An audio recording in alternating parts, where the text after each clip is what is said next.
My husband Tom and I recently moved into our house. Today we hosted our first dinner party with my mother-in-law, MIL, father-in-law, FIL, brothers-in-law, BLs, their wives, and sister-in-law. I took a day off from my business to make sure everything was perfect. I spent hours on my feet, went grocery shopping, cleaned the house, and cooked. By the time everyone got here, I was exhausted, but I still entertained everyone because I was so excited to have them over. Everyone was having a good time, even mother-in-law. I think it's because Tom and I sat at the opposite end of the table, and she got to sit next to him. We moved to the living room to have dessert, and that's when everything went to crap. I was in the kitchen with sister-in-law, plating up the dessert she brought and making more ice cream. A few minutes later, Tom came back and started clearing up the dishes that were on the table. I didn't ask him to do this. He's just like this. Mother-in-law heard us talking and came to the kitchen and saw Tom loading the dishwasher. She asked if he knew what he was doing, and he told her he did. Mother-in-law came in after Tom went back to the living room and said, "Pug lover no 1565. If you needed help with cleaning up, you could have asked us to do it instead of stressing Tom with it. He's not good at this sort of thing, and he has had a long day at work. The key to a happy marriage is working together and making life easier for each other. Tom works so hard. He bought this house and everything in it to make life easier for you. The least you can do is clean up." I told her I didn't ask for help. Tom just helped because this is his house too, and he wants to make life easier for me. I also asked her if she realized it wasn't 1993 because Tom isn't a baby anymore. He's capable of cleaning up. It's not rocket science. I told her we don't need marriage advice, especially from her, because she said something about making our marriage last while she was on marriage number 7 at my age. She called me angry and said I had no need to be vicious. I told her I'd show her vicious, and I left the room. Mother-in-law followed me to the door, and I told her to get out. She did and then started crying. Everyone came to see what was going on, and I told them I'm tired of mother-in-law and her nastiness. She tries to hide by being passive-aggressive. Father-in-law apologized for her, and I told him I don't accept it. She can apologize for herself or leave. Tom and his brother Andrew told her to apologize, and she refused. So I shut the door in her face and went to the kitchen. Father-in-law and one of DH's brothers and his girlfriend left soon after. The rest that stayed had a good time, and they left 2 hours ago. All hell has broken loose, and I'm getting messages basically calling me a jerk. I don't think I was, but Tom and everyone who stayed is biased because they can't stand mother-in-law, so I don't know. Am I the idiot? Now for a few comments before the update. Comment 1. Mother-in-law was absolutely the jerk for giving unsolicited advice to an adult. Your reaction was quite strong, but justified. Not only was she insulting you, but she was insulting your husband and your relationship. Comment 2. Not the jerk. Yikes. Mother-in-law likes to assert control over her son and his relationship with you. I'm sure you had a hand in purchasing that house you now live in too. Ironically, I guarantee you mother-in-law thinks she's the victim. Now for the update. Thanks for all the comments on my last post. It's been a tense 3 months since that disastrous dinner party. After mother-in-law left, things were tense between Tom and his family. His dad and brother who left with mother-in-law were giving us the cold shoulder. But Tom stood by me, saying his mom was out of line and I had every right to kick her out. A few weeks later, we found out why mother-in-law acted that way. Turns out she was jealous of our new house. See, she and father-in-law live in a tiny apartment. Father-in-law's business went under years ago and they've struggled financially ever since. Mother-in-law always wanted a big fancy house to host family gatherings in, but could never afford it. Seeing us living her dream made her lash out. I actually felt kind of bad about her when I heard that. Don't get me wrong, how she acted was still totally uncalled for. But I get how hard it must be to watch your son achieve what you always wanted. Tom reached out to try and smooth things over. He explained to his parents that we worked really hard for this house, saving for years to afford it, and that I bust my butt running my business to contribute financially. He made it clear that this is our home that we earned together. Mother-in-law eventually apologized for how she acted. It was pretty half-assed, but I accepted it to keep the peace. Things were okay between us for a bit. Not great, but civil. We'd see them at family events and be polite but distant. But then I made a huge mistake. At our nephew's birthday party, I had a few too many glasses of wine. I was venting to sister-in-law about everything with mother-in-law, how she's always putting me down and acting like Tom is still a child, how even her apology seemed insincere. What I didn't know is that mother-in-law overheard everything. She stormed out of the party in tears. I felt awful, even though what I said was true. I apologized and tried to explain I didn't mean for her to hear that, but the damage was done. Now mother-in-law is back to her old self, but worse. Every time I see her, she makes these passive-aggressive digs, implying I don't appreciate Tom enough, that I'm not good enough for her precious boy.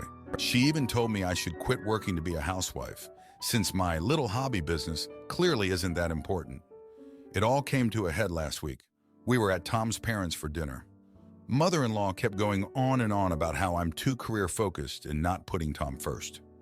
Finally, I snapped. I went off on her, saying she has no right to lecture me when she doesn't even know me, that I love Tom more than anything, but I'm not going to give up my dreams for him.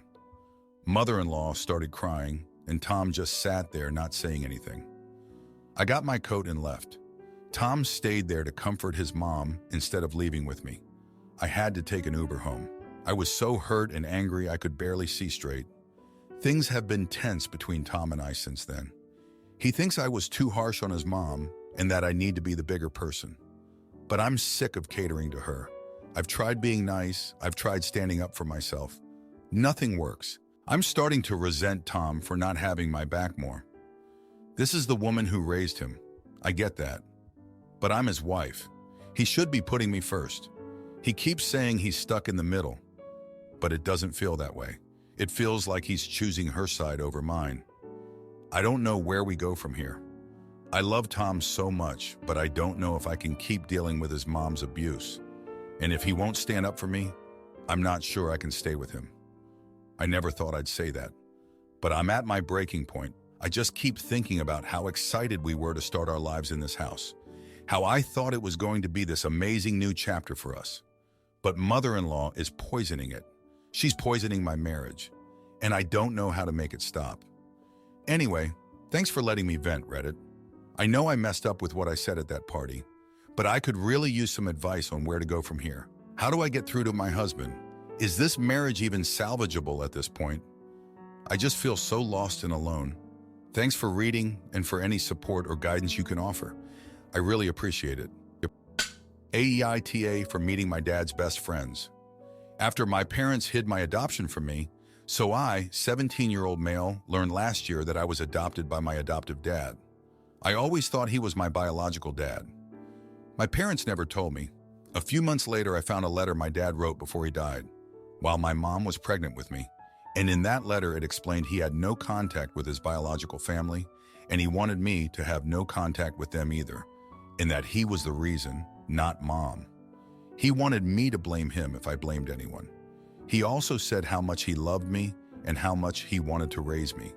He also explained that he had 3 best friends who were the only family he recognized, and they were his brothers in everything except blood, and he knew they would always be a big part of my life, and they would tell me all about him. Only my parents didn't keep them in my life. So I grew up not knowing about my dad or the people he called brothers. It was such a bombshell, and I struggled to process, and I didn't forgive, so my parents decided we needed therapy together.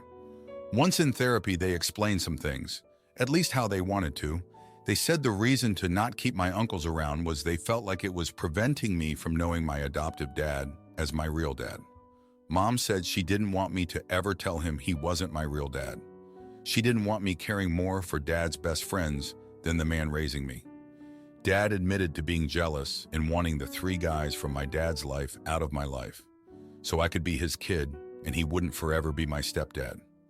I was 2 when this all went down, and I was 2 when the adoption happened. My parents wanted us to move on from this. Mom said she felt like this was a tiny blip in the ocean, that we had been close and they had been great parents to me and to my younger siblings. She also said my younger siblings would never recover if I walked away from my family. Dad said he didn't like how angry I am, and he felt like I was going too far with this. The counselor told them there might not be a way back. She also told them these are the direct consequences of their actions. She said there's always a reason they encourage parents to tell their kids they were adopted and why they always say it's better to know family than not. My parents claim to understand, but then act like I owe them forgiveness. Last week during our session, I asked them some tough questions. I asked them how they would like it if something happened to me, and my future kids never knew I existed and they never knew them. I asked my adoptive dad if he'd like being in my dad's shoes, if he'd be okay with mom letting husband number 3 adopt his kids. Then I dared him to ask her to do that because he thinks it's no big deal. I asked either of them if they would be okay with being in my uncles' places. They didn't like me asking this stuff, and they said my questions and expectations for them to be perfect are unfair. Am I the idiot? Now for a few comments before the update. Comment 1. Not the idiot. That is why therapy is helpful. You are encouraged to say everything that bothers you without being afraid. Your parents just don't want to accept your opinion as it's inconvenient. But you will become an adult and will make your own choices about your life to let uncles into your life, how much contact you want to have with your stepdad, etc. I would tell him that his choices have consequences, and because of his selfish decisions, he risks losing you. So it's better that he respects and supports your opinion and helps you do whatever you want instead of trying to push your uncles out and pretend that he is the saint. Comment 2. Not the idiot. Meet your uncles and have your counselor explain that they are the ones that need to apologize and actually mean it. Because you have a right to know your uncles, and because they made the unilateral decision for themselves rather than you, you are allowed to do the same. And if they punish or resent you for this, it will give you more fuel to disband the family that loves you so much they'd manipulate and lie to you to keep you close. Now, for the update. Hey everyone, thanks for all the comments and support on my last post.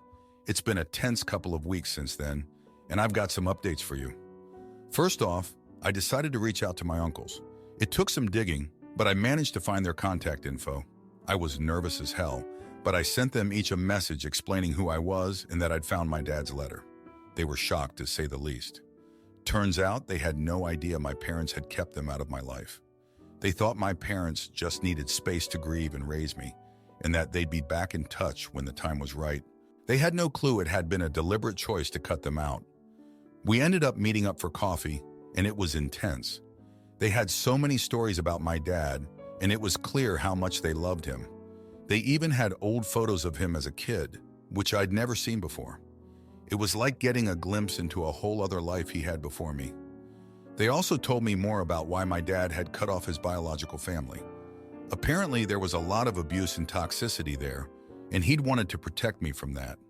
It made me see his letter in a whole new light. But here's where things got complicated. My parents found out I'd met up with my uncles, and they were not happy. My dad accused me of betraying him and said I was choosing my real family over him. My mom got all emotional and said she was afraid of losing me. It turned into this big argument with a lot of hurtful things said on both sides. In therapy, our counselor tried to help us work through it. She pointed out that my parents' fears were understandable, but that their actions had consequences. She also said that me wanting to know my uncles didn't mean I loved my parents any less. It was a tough session with a lot of tears and raised voices. Over the next week, things were tense at home. My parents were walking on eggshells around me, and I was spending more and more time with my uncles. They introduced me to some of my dad's old friends, and I started to feel like I was getting to know him in a way I never had before. But then something happened that I didn't see coming. My mom sat me down and apologized. Like, really apologized. She said she'd been doing a lot of thinking and that she realized how selfish and unfair she'd been. She said she was sorry for keeping me from my uncles and for not being honest with me about my adoption. She also said she understood if I needed time to forgive her, but that she hoped we could work on rebuilding our relationship. I was floored. I hadn't expected her to come around like that. My dad, on the other hand, was still struggling.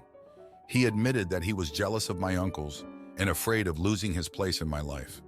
But he also said he wanted to try to understand and support me, even if it was hard for him. So that's where things are at now. I'm still getting to know my uncles and learning more about my dad, but I'm also working on my relationship with my parents. It's not easy, and there's still a lot of hurt and anger to work through. but I'm hopeful that we can find a way forward, even if it looks different than it did before. Anyway, that's the update. Thanks for reading and for all your support. It means a lot. Aita for planning a European trip for my daughter's 18th birthday. Despite my ex-wife's accusations of spoiling her, I, 53-year-old male, split up with my ex-wife, 49-year-old female, about 9 years ago. We have one 17-year-old daughter from the relationship, Tilly, who we share custody of. Due to work commitments, my ex has Tilly most of the weekdays, and I have the weekends. So my ex isn't stuck entirely with the boring school days. She also gets the weeks when Tilly is on vacation. While my ex got remarried a few years ago, I never did. Although I dated here and there, a combination of work commitments and just not finding the right person meant it never clicked, and I've stayed mostly single. I've worked my way up the career ladder as a result, and I have a healthy amount of excess income which I mostly put towards Tilly. I wouldn't say she's spoiled because I still try to give her a sense of responsibility around the house by helping with chores and don't hand out pocket money unless it's earned. However, since I have the means to do so, I do treat her with any clothes, makeup, gadgets, and the like. It's something I enjoy doing, and she shows gratitude for it. On the other hand, my ex is a stay-at-home mom, and her new husband, Tilly's stepdad, has a pretty standard job. I don't mean that disrespectfully, but the income generated in the household is average at best for a similar family type.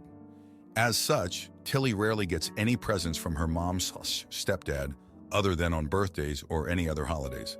As Tilly's 18th birthday is coming up, I wanted to do something very special for her, to also tie in with her leaving for college shortly. I arranged a trip to Europe for the two of us for 2 weeks over the summer. As co-parenting plans have to be arranged, I phoned my ex to say this would be my plan and to sort out all the logistics. To my surprise, my ex exploded at me. She said how I was spoiling Tilly and was only doing this to spite her because she knew that any gift she gave by comparison would be meaningless, making me the favorite parent. I told her that wasn't true, and I just wanted to give my only daughter a present she'd love and memories to cherish. Nonetheless, this went on, and my ex called me a jerk over the situation, saying that I need to scale down my present to not spoil Tilly and put us at a level playing field. I laughed and said she was being ridiculous. But to avoid any argument, I offered to say this was a joint present from us both if she/her husband were willing to contribute. This idea was shot down because Tilly wasn't stupid and knew it would be my present. I was done arguing at this point, so I put down the phone. My ex has texted me since, labeling me a jerk again and requesting I rethink. I have no intention of doing so and feel I'm in the right.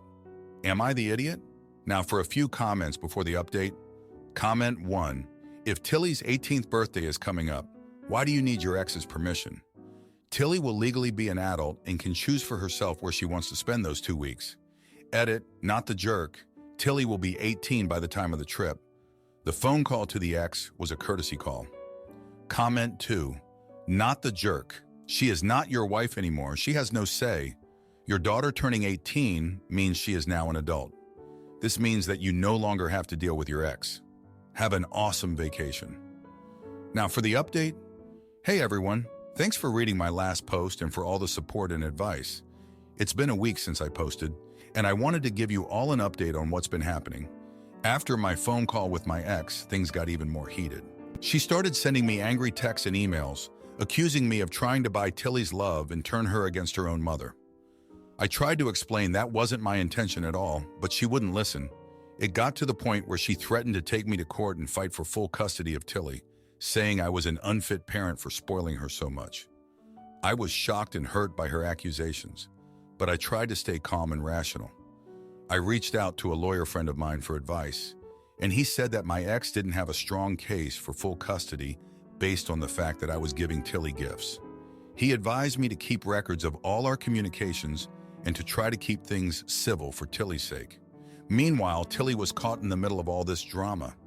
She could sense the tension between her mother and me, and she started to feel guilty about the trip to Europe. She told me that she didn't want to cause any problems, and that maybe we should cancel the trip. It broke my heart to see her so upset, but I reassured her that none of this was her fault and that I wanted her to have this experience. As the days went by, my ex's behavior became more and more erratic. She started showing up at my house unannounced, demanding to talk to Tilly and accusing me of turning her against her. I had to call the police a couple of times to get her to leave. It was a nightmare, but here's the thing. As much as I was angry and frustrated with my ex, I also started to feel sorry for her. I realized that her behavior was coming from a place of deep insecurity and fear. She had always struggled with feeling inadequate as a mother, especially since she couldn't provide for Tilly the way I could. And now, with Tilly leaving for college soon, she was terrified of losing her altogether. I decided to try a different approach. I invited my ex over for coffee and a talk, just the two of us. At first, she was defensive and angry, but eventually she broke down and admitted how scared she was of losing Tilly. She said she felt like a failure as a mother in that she didn't know how to compete with all the things I could give Tilly. I listened to her and tried to be understanding. I told her that I never meant to make her feel inadequate and that I knew she loved Tilly just as much as I did. I suggested that instead of competing with each other, we should try to work together to support Tilly during this big transition in her life. To my surprise, my ex agreed. We had a long talk about how we could co-parent more effectively and how we could both be there for Tilly in our own ways. It wasn't easy and there were still some tense moments, but we managed to come to an understanding. In the end, Tilly and I did go on the trip to Europe, but we invited my ex to join us for part of it. It was a bit awkward at first, but we all ended up having a good time. Tilly was thrilled to have both her parents there to support her, and my ex and I managed to put aside our differences for her sake. It's been a tough week, but I feel like we've all learned some valuable lessons. I've realized that co-parenting isn't always easy, but it's important to put our children's needs first. And my ex has learned that she doesn't have to compete with me to be a good mother to Tilly. As for Tilly, she's just excited to start this new chapter in her life. She knows that she has two parents who love her and support her, even if we don't always see eye to eye. Thanks again for all your support and advice. It means a lot to me. If you like this video, you'll probably like these too. Also, while you're here, please consider subscribing. It's your support that keeps this channel alive and allows me to make better and longer videos. Have a great day!